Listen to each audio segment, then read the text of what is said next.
Assalamualaikum warahmatullahi wabarakatuh. Saya Sabari CGP Angkatan ke-9 SMK Negeri 1 Polewali Kabupaten Polewali Mandar. Salam sejahtera buat kita semua. Salam dan bahagia, sahabat guru dimanapun berada, dan juga siapa saja yang menonton video ini. Saya sangat bahagia sekali bisa membuat koneksi antar materi yang berbentuk video ini di dalam channel YouTube saya. Dikarenakan ada rasa kebanggaan dan kepuasan tersendiri bisa menuangkan dan mengekspresikan terkait apa yang sudah saya pelajari setelah saya mengikuti pendidikan calon guru penggerak. Pada video kali ini saya akan memaparkan koneksi antar materi budaya positif. Tujuan pembelajaran khusus yang pertama, CGP memahami keterkaitan konsep budaya positif dengan materi pada modul 1.1, 1.2, dan 1.3. Yang kedua, CGP dapat menyusun langkah dan strategi yang lebih efektif, konkret, dan realistis untuk mewujudkan budaya positif di sekolah. Berikut ini saya akan memaparkan apa yang saya pahami setelah mempelajari modul 1, yaitu 1.1, 1.2, 1.3, dan 1.4, dan menjawab pertanyaan yang ada dalam LMS. Yang pertama, buatlah sebuah kesimpulan mengenai peran Anda dalam menciptakan budaya positif di sekolah dengan menerapkan konsep-konsep inti seperti disiplin positif, motivasi perilaku manusia, hukum dan penghargaan, posisi kontrol restitusi, keyakinan sekolah atau kelas, segitiga restitusi, dan keterkaitannya dengan materi sebelumnya, yaitu filosofi pendidikan nasional Ki Hajar Dewantara, nilai dan peran guru penggerak, serta visi guru penggerak. Kesimpulan tentang peran saya dalam menciptakan budaya positif di sekolah. Seorang guru yang baik harus memiliki kemampuan dalam mewujudkan budaya positif di sekolah. Di dalam modul 1 ini terdapat 4 submodul yang merupakan rangkaian tentang paradigma dan visi guru penggerak, di mana guru penggerak merupakan guru yang dijadikan sebagai pemimpin pembelajaran yang nantinya bisa mendorong tumbuh kembang murid secara holistik, aktif, dan tentunya proaktif. Di dalam modul 1.1 dengan materi refleksi filosofi pendidikan nasional Ki Hajar Dewantara, diberikan pemahaman yang sangat luar biasa bagi saya pribadi, sehingga di modul 1.1 ini terjadi perubahan mindset yang ada di dalam diri saya, bahwa setiap murid mempunyai kodratnya masing-masing, dan tugas guru hanya menuntun kodrat murid sehingga nantinya murid bisa mencapai keselamatan dan kebahagiaan setinggi-tingginya, baik sebagai pribadi dan juga sebagai anggota masyarakat.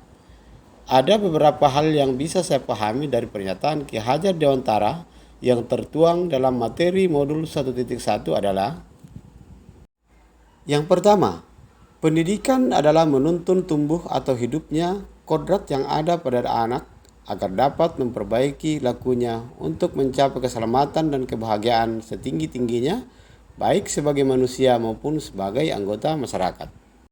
Yang kedua, mendidik dengan sistem Among, Ingarso Sungtolodo, Ingmadia Mangungkarsa, Tuturi Handayani. Yang ketiga, pendidikan hendaknya sesuai dengan kodrat alam dan kodrat zamannya. Didiklah sesuai dengan kodrat zaman. Perkembangan pendidikan bergerak begitu cepat dan sangat dinamis. Oleh karena itu, mengikuti perkembangan zaman merupakan bagian dari dasar pendidikan anak-anak didik kita. Yang keempat, pendidikan adalah tempat persemaian segala benih-benih kebudayaan. Kebudayaan yang dimaksud adalah sebuah peradaban, sebuah cita-cita masyarakat, apa yang ingin kita bentuk sebagai sebuah bangsa. Yang kelima, murid diibaratkan sebagai tanaman. Tidak akan tumbuh jagung murid yang mempunyai kodrat padi, dan sebaliknya tidak akan tumbuh padi murid yang mempunyai kodrat jagung. Guru hanya merawat saja sesuai dengan cara menanam sesuai dengan kodratnya. Tanamlah jagung seperti menanam jagung, dan tanamlah padi seperti menanam padi. Yang keenam, pendidikan yang menghamba pada anak, yaitu pendidikan yang memberikan pelayanan penuh pada anak sesuai dengan kebutuhan, minat, dan kemampuan individunya. Pendidikan ini tidak memaksakan kehendak atau standar dari orang dewasa atau sistem kepada anak, melainkan memberi ruang bagi anak untuk menemukan, mengembangkan, dan menjadikan dirinya sebagai manusia yang sebaik-baiknya. Yang ketujuh, asimilasi budaya menganut konsep trikon. Yang pertama, continue, artinya pengembangan yang dilakukan harus berkesinambungan, dilakukan secara terus-menerus dengan perencanaan yang baik. Yang kedua, convergent, artinya pengembangan yang dilakukan dapat mengambil dari berbagai sumber di luar, bahkan dari praktik pendidikan di luar negeri. Yang ketiga, concentris, artinya pengembangan pendidikan yang dilakukan harus tetap berdasarkan kepribadian kita sendiri.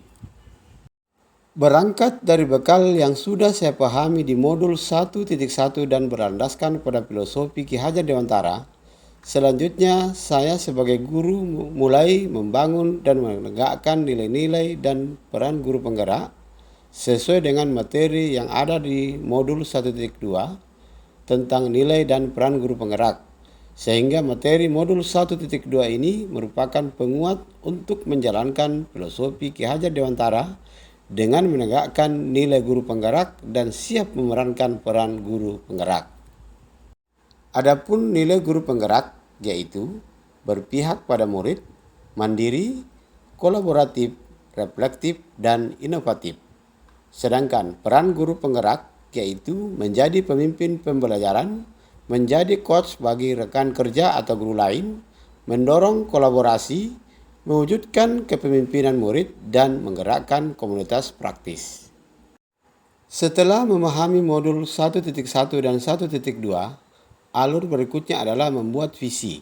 Visi di sini didasari dari impian guru pada murid masa depan, sehingga dari impian tersebut, guru bisa membuat rencana dan alur untuk mencapai sebuah impian, dengan prakarsa perubahan dan dengan menghitung aset, tantangan, aksi, dan pembelajaran. Guru bisa membuat sebuah prakarsa perubahan dengan sebuah manajemen inquiry apresiatif, yakni dengan menerapkan tahapan-tahapan bakja, tentunya dengan tujuan untuk menjaga daya dan kekuatan simultannya. Alur inquiry apresiatif dari bakja sendiri adalah dengan cara buat pertanyaan, ambil pelajaran, gali mimpi, jabarkan rencana, dan atur eksekusi. Dari manajemen inquiry apresiatif bakja ini nantinya akan melahirkan prakarsa-prakarsa perubahan yang sudah terencana dan siap dengan aksi nyatanya, yang nantinya akan menjadikan sebuah perubahan yang positif sesuai dengan visi guru penggerak dan juga sesuai dengan tujuan pendidikan nasional. Perubahan-perubahan positif yang dibentuk oleh prakarsa tersebut akan tercipta atau terwujudnya sebuah budaya positif di sekolah. Kemudian apa saja komponen budaya positif dan bagaimana mengelola penyimpangan-penyimpangan akan nilai-nilai universal keyakinan sekolah? Pertanyaan-pertanyaan tersebut telah dipelajari di modul 1.4 dengan materi budaya positif. Di dalam modul 1.4 ini, saya telah memahami bagaimana mengelola penyimpangan akan nilai-nilai universal, keyakinan sekolah, dan bagaimana guru mengambil peran dalam kontrol manajer dengan menerapkan segitiga restitusi. Berikut beberapa materi yang sudah dipelajari dan dipahami di modul 1.4. Yang pertama, disiplin positif dan kebajikan universal. Yang kedua, teori motivasi, hukuman penghargaan, dan restitusi. Yang ketiga, keyakinan kelas. Keyakinan kelas diterapkan sebagai salah satu cara dalam membangun budaya positif. Keyakinan kelas harus berpihak pada murid dan dirumuskan bersama murid untuk membangun kemandirian mereka. Yang keempat, 5 kebutuhan dasar manusia dan dunia berkualitas. Yang kelima, 5 posisi kontrol guru, dan yang keenam, segitiga restitusi. Selanjutnya, bagaimana peran Anda dalam menciptakan budaya positif di sekolah? Peran saya dalam menciptakan budaya positif di sekolah dimulai dari pemahaman diri sendiri dan kemudian penyebaran pada teman sejawat tentang keyakinan kelas, 5 posisi kontrol dan penerapan segitiga restitusi. Penyebaran ini saya lakukan dengan metode persuasif, sehingga nantinya penerapan disiplin positif bisa dimulai dari diri sendiri dan teman sejawat dan kemudian merambah pada warga sekolah, dengan tujuan dapat menumbuhkan budaya positif yang termotivasi dari dalam yang nantinya akan membentuk karakter murid yang berprofil Pancasila. Kemudian selanjutnya, buatlah sebuah refleksi dari pemahaman Anda atas keseluruhan materi modul budaya positif ini dengan menjawab pertanyaan-pertanyaan berikut ini. Yang pertama, disiplin positif, yaitu pendekatan untuk menuntun anak agar berdaya mengontrol diri dan bagaimana menguasai diri untuk memilih tindakan yang mengacu pada nilai-nilai kebajikan. Disiplin positif merupakan komponen utama dalam mewujudkan budaya positif. Yang kedua, teori kontrol. Pada dasarnya, yang bisa mengontrol seseorang adalah seseorang itu sendiri. Seseorang bisa melakukan sesuatu atau tidak tergantung pada diri seseorang sesuai dengan motivasi, pemenuhan kebutuhan dasar, dan setiap kebutuhan dasar seseorang itu berbeda. Kemudian yang ketiga adalah teori motivasi. Setiap perilaku manusia memiliki tujuan dan motivasi. Motivasi bisa berasal dari eksternal dan internal. Motivasi yang berasal dari eksternal bertujuan untuk menghindari ketidaknyamanan atau hukuman dan atau untuk mendapatkan imbalan atau penghargaan. Sedangkan untuk motivasi yang berasal dari internal bertujuan untuk menjadi orang yang mereka inginkan dan menghargai diri sendiri dengan nilai-nilai yang mereka percaya. Kemudian yang keempat, hukuman dan penghargaan. Pada dasarnya, hukuman dan penghargaan itu sama, hanya hukuman lebih ke arah cara mengontrol perilaku murid pada hal negatif, sedangkan penghargaan adalah cara mengontrol perilaku murid pada hal positif. Kemudian yang kelima, terdapat 5 posisi kontrol guru, yaitu penghukum, pembuat merasa bersalah, sebagai teman, pemantau, dan manajer. Diharapkan guru menjalankan fungsi kontrolnya sebagai manajer. Kemudian yang keenam, kebutuhan dasar manusia. Kebutuhan dasar manusia merupakan kebutuhan yang sangat primer pada diri manusia. Pada dasarnya, setiap murid yang menyimpang dengan nilai-nilai kebajikan atau melanggar sebuah keyakinan karena murid tersebut tidak terpenuhi salah satu kebutuhan dasarnya. Ada 5 kebutuhan dasar manusia, yaitu yang pertama, kebutuhan untuk bertahan hidup. Yang kedua, kebutuhan kasih sayang dan rasa diterima. Ketiga, kebutuhan kebebasan. Yang keempat, kebutuhan kesenangan. Dan yang kelima, kebutuhan penguasaan. Kemudian keyakinan kelas, yaitu nilai-nilai kebajikan yang diyakini oleh kelas untuk menumbuhkan motivasi intrinsik dan budaya positif di kelas. Kemudian yang terakhir adalah segitiga restitusi, yaitu proses menciptakan kondisi bagi murid untuk memperbaiki kesalahan mereka sehingga mereka bisa kembali pada kelompok mereka dengan karakter yang kuat. Tahapan-tahapan pada pendekatan segitiga restitusi yaitu menstabilkan identitas, validasi tindakan yang salah, dan menanyakan keyakinan. Pertanyaan selanjutnya, adakah hal-hal menarik untuk Anda di luar dugaan? Hal menarik dari pemahaman pada materi tersebut adalah yang pertama, hukuman dan penghargaan. Pada awalnya saya meyakini bahwa hukuman adalah suatu tindakan yang sangat saya hindari karena dengan hukuman bisa mematikan motivasi murid, dan justru saya sangat meyakini bahwa penghargaan adalah suatu tindakan yang dapat memotivasi murid sebagai bentuk apresiasi tentang perilaku baik kepada murid. Ternyata setelah saya mempelajari modul 1.4 ini, hukuman dan penghargaan sama-sama bisa mematikan motivasi intrinsik murid. Dan pada jangka waktu tertentu, penghargaan akan membuat murid ketergantungan. Kemudian, keyakinan dan peraturan kelas. Pada awalnya saya mendewakan peraturan. Peraturan kelas itu adalah suatu sistem yang sangat efektif untuk mengatur murid agar nantinya murid bisa berdisiplin positif sesuai dengan koridor peraturan kelas. Namun setelah saya mempelajari modul 1.4, peraturan justru tidak efektif dalam menciptakan budaya positif. Peraturan hanya berasal dari motivasi eksternal yang nantinya akan bersifat ketergantungan pada suatu peraturan, sedangkan keyakinan kelas merupakan motivasi yang bersumber dari dalam, sehingga ada atau tidak adanya peraturan murid akan melakukan dan menerapkan disiplin positif sesuai dengan keyakinannya. Kemudian segitiga restitusi. Hal yang paling menarik ketika pada tahapan menstabilkan identitas.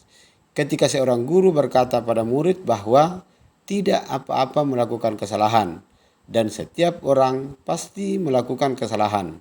Sehingga dari kalimat yang diucapkan oleh guru, murid bisa mengubah identitas mereka dari orang yang gagal menjadi orang yang sukses.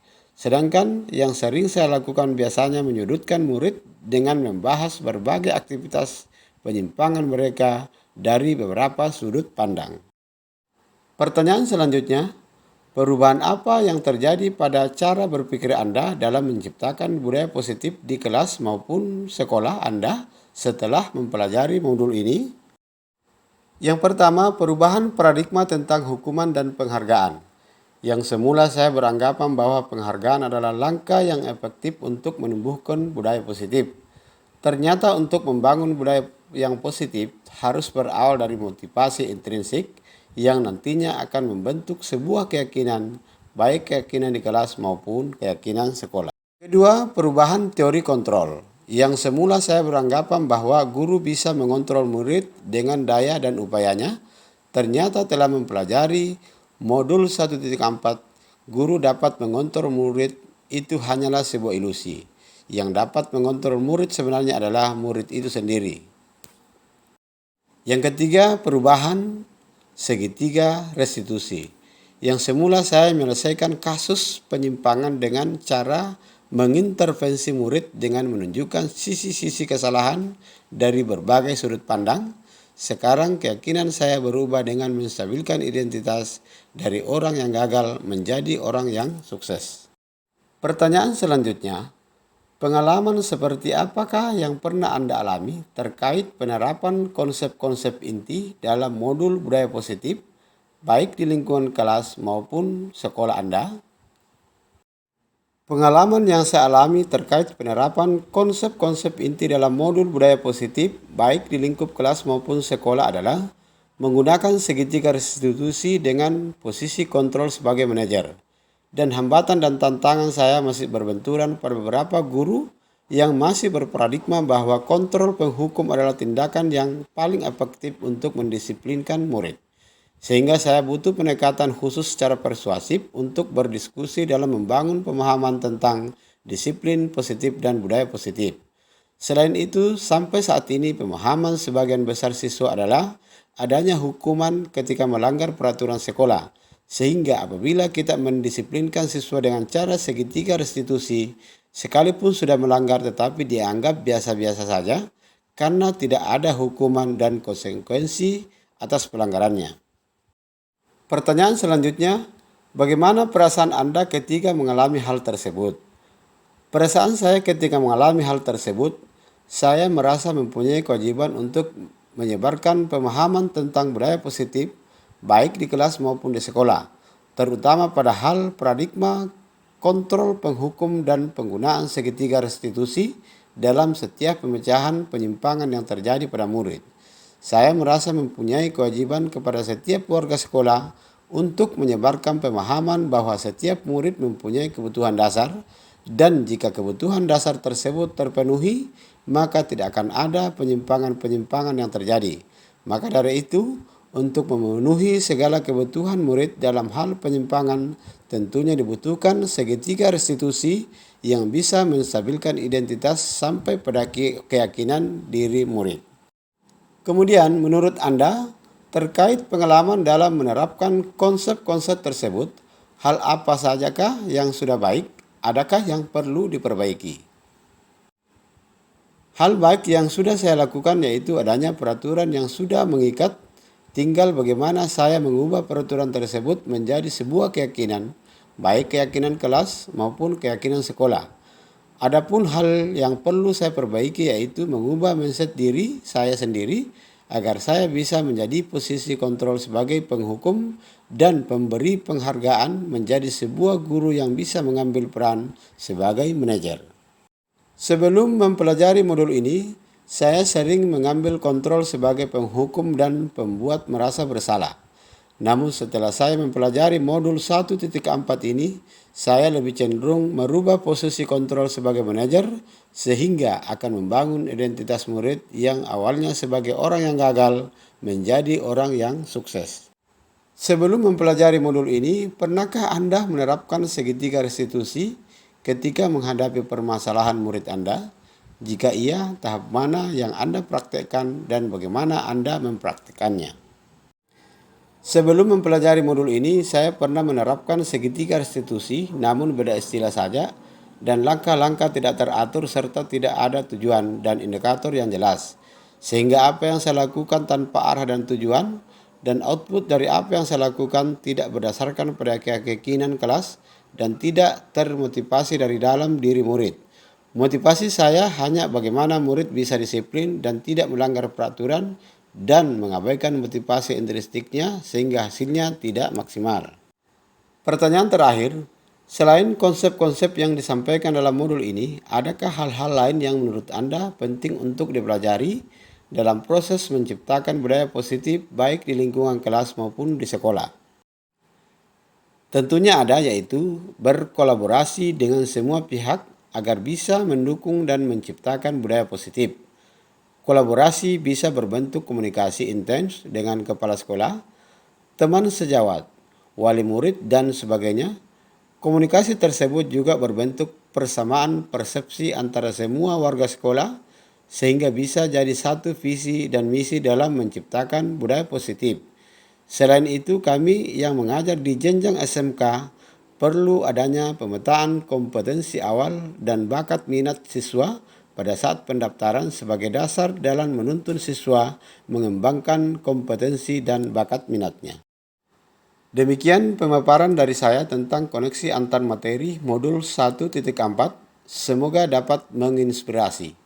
Terima kasih, salam dan bahagia. Wassalamualaikum warahmatullahi wabarakatuh.